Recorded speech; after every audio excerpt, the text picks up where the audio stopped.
Good morning সবাইকে। তো আজকে আমি তোমাদের সামনে আলোচনা করব ক্লাস 12-এর রাশিবিজ্ঞান বলে যে চ্যাপ্টারটা আছে সেই রাশিবিজ্ঞান নিয়ে। তো আমাদের রাশিবিজ্ঞানের তিনটে যে মেন অঙ্ক আছে সেটা হচ্ছে মিন, মিডিয়ান, মোড। এছাড়াও আমাদের পলিগন আর হিস্টোগ্রাম বলে দুটো গ্রাফের কাজ আছে। তো আমাদের পরীক্ষায় যেটা বারবার আসে সেটা হচ্ছে মিন, মিডিয়ান আর মোড। আজকে আমরা আলোচনা করব মিন বা গড়। মিন কাকে বলে? আগে জানতে হবে মিন কাকে বলে। যে সমজাতি রাশিগুলির মান যোগ করলে যে যোগফল রাশিগুলিকে মোট সংখ্যা দ্বারা ভাগ করলে যে ভাগফল পাওয়া যায় তাকে বলা হয় গড়। কি? সমজাতীয় রাশিগুলির মান, কিছু সংখ্যা থাকে, সেই সংখ্যাগুলোকে যোগ করার পর যতগুলো সংখ্যা আছে সেই সংখ্যা দিয়ে যদি আমরা সেগুলোকে ভাগ করি তখন তাকে বলা হচ্ছে কি? তখন তাকে বলা হচ্ছে গড়। দেখো আমি তার নিচে একটা উদাহরণ দিয়েছি। কতগুলো সংখ্যা দিয়েছি? 8, 6, 10, 12, 9, 14, 4। এগুলোকে যোগ করে দেখো যোগ করেছি এবং তারপর বেরিয়েছে আমার 63। আর তার সঙ্গে আমি কত দিয়ে ভাগ করেছি? 7 দিয়ে ভাগ করেছি। কারণ আমাদের বলা আছে যে সেই সংখ্যার দ্বারা যত মোট সংখ্যা আমাদের আছে 7টা, তাই 7 দিয়ে ভাগ করেছি। 7 দিয়ে ভাগ করে আমার ওর কত বেরিয়েছে? 9। অর্থাৎ সমজাতীয় রাশিগুলি কী করলাম? প্রথমে যোগ করলাম, তারপর যতগুলো সংখ্যা আছে সেই সংখ্যার দ্বারা তাকে কী করলাম? ভাগ করে দিলাম। এটা তারপর যেটা অ্যান্সার বেরোয় সেটাই আমাদের হয়ে গেল কি? গড় বা মিন। এই মিন বা গড় দুটো ভাগে ভাগ করা হয় বা দুটো পদ্ধতিতে আমাদের করা হয়। একটা দীর্ঘ পদ্ধতি, একটা হচ্ছে কল্পিত পদ্ধতি। এছাড়াও আমরা করে থাকি আনগ্রুপ ডাটা আর গ্রুপ ডাটা। এই যে আমরা প্রথমে যে একটা তোমাদেরকে উদাহরণ দেখালাম, এটা ছিল আমাদের কি? আনগ্রুপ ডাটা বা অবিন্যস্ত স্কোর। এই আনগ্রুপ ডাটার সূত্র হচ্ছে সামিশন x/n। এই যে মোট সংখ্যা, এই সংখ্যা হচ্ছে x/n, যতগুলো সংখ্যা 7n, এগুলোকে এই চিহ্নটা হচ্ছে যোগফল। তো আমরা কী করেছি? এগুলোকে যোগ করে 7 দিয়ে ভাগ করেছি।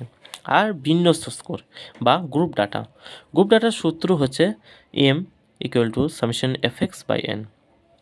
এম মানে হচ্ছে দেখো দিয়ে আছে মিন বা গড়, এক্স মানে হচ্ছে যোগফল, সাম চিহ্নটার মানে হচ্ছে যোগফল, তারপর হচ্ছে এফ মানে হচ্ছে পরিসংখ্যা, এক্স মানে হচ্ছে প্রত্যেক শ্রেণীর মধ্যমান বা মিড ভ্যালু, আর এন মানে হচ্ছে স্কোরগুলির মোট সংখ্যা।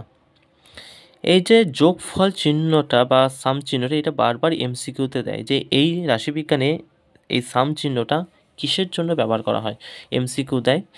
তো অ্যান্সার হবে যোগফল। যোগ করার জন্য আমরা এই চিহ্নটাকে ব্যবহার করে থাকি। তো এই গড়ের দুটো পদ্ধতি আমি আগেই বলেছি, একটা হচ্ছে দীর্ঘ পদ্ধতিতে গড়, একটা হচ্ছে কল্পিত পদ্ধতিতে গড়। আজকে আমরা আলোচনা করব দীর্ঘ পদ্ধতিতে গড়। এই যে সূত্রটা আমরা দেখলাম এটা হচ্ছে দীর্ঘ পদ্ধতিতে গড়ের সূত্র। তাহলে দীর্ঘ পদ্ধতিতে পরীক্ষায় এটাও দেয়, দীর্ঘ পদ্ধতিতে গড়ের সূত্র কি? দীর্ঘ পদ্ধতির গড়ের সূত্র হচ্ছে সামিশন fx/n। বা পরীক্ষায় আসে অবিন্যস্ত স্কোর বা আনগ্রুপ ডাটার ক্ষেত্রে সূত্রটা কি গড়ের? সাম x/n। তা দীর্ঘ পদ্ধতিতে গড় করতে গেলে আমাদের কী কী চাই? আমাদের স্কোর আর পরিসংখ্যা। দেখো আমার দেওয়া আছে এ স্কোর আর পরিসংখ্যা, এইটা আমাদের পরীক্ষার প্রশ্নপত্রেই দেওয়া থাকে। এই স্কোরটা পরপর সাজানো থাকবে আর তার নিচে পরিসংখ্যাগুলো দেওয়া থাকবে।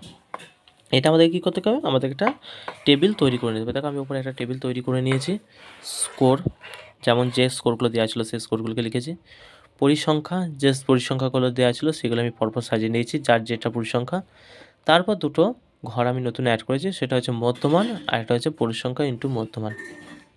তো মধ্যমান কী করে বার করতে হয়? মধ্যমান বার করার নিয়ম হচ্ছে এই যে স্কোর দুটোকে যোগ করে 2 দিয়ে ভাগ। স্কোর দুটোকে যোগ করেছি 6 আর 10, 6 আর 10 যোগ করে 2 দিয়ে ভাগ করে আমার বেরিয়েছে 8। ঠিক সেরকম আবার 11 আর 15 যোগ করেছি, যেটা বেরিয়েছে সেটা 2 দিয়ে ভাগ করেছি, তাহলে বেরিয়েছে। এরকম পরপর প্রত্যেকটা স্কোরগুলোকে যোগ করে 2 দিয়ে ভাগ করে আমি মধ্যমানটা বার করেছি। এটা একটা সহজ উপায়ও আছে, সেটা হচ্ছে প্রথমটাকে বার করে নেবে। প্রথমটা বার করে বেরিয়েছে আমার 8, 6 আর 10 2 দিয়ে ভাগ করে বেরিয়েছে 8।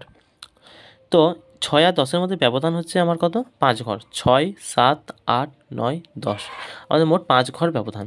তো এই 5 ঘর, তাহলে 8-এর পর 5 ঘর গেলে 13 হয়, 13-এর পর 5 ঘর গেলে 18, 23, 28, এরকম করে 5 ঘর করে আমাদের বেড়ে বেড়ে যায়।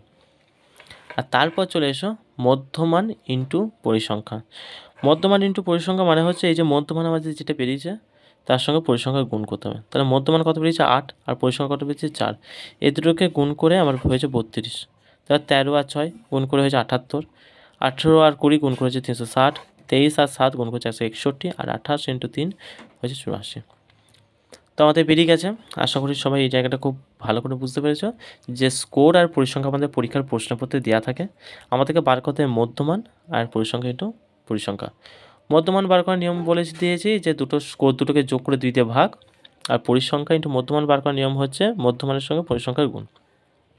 তারপর কী করেছি, পরিসংখ্যাগুলোকে টোটাল যোগ করেছি। টোটাল পরিসংখ্যা যোগ করে আমার n বা নাম্বার হয়েছে কত, 40।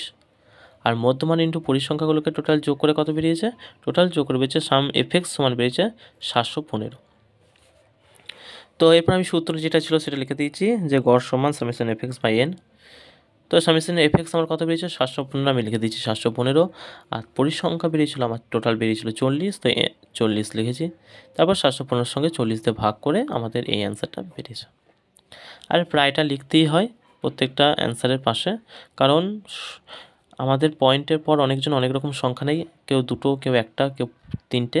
তো সেই জন্য প্রথম যেটা 17 পয়েন্ট, এটা কারুর 875, এটাকে আমরা বলতে পারি 17.88ও বলতে পারি। তো সেই জন্য আমরা প্রায় কথাটা লিখে থাকি। ধন্যবাদ সবাইকে, আশা করি সবাই বুঝতে পেরেছ।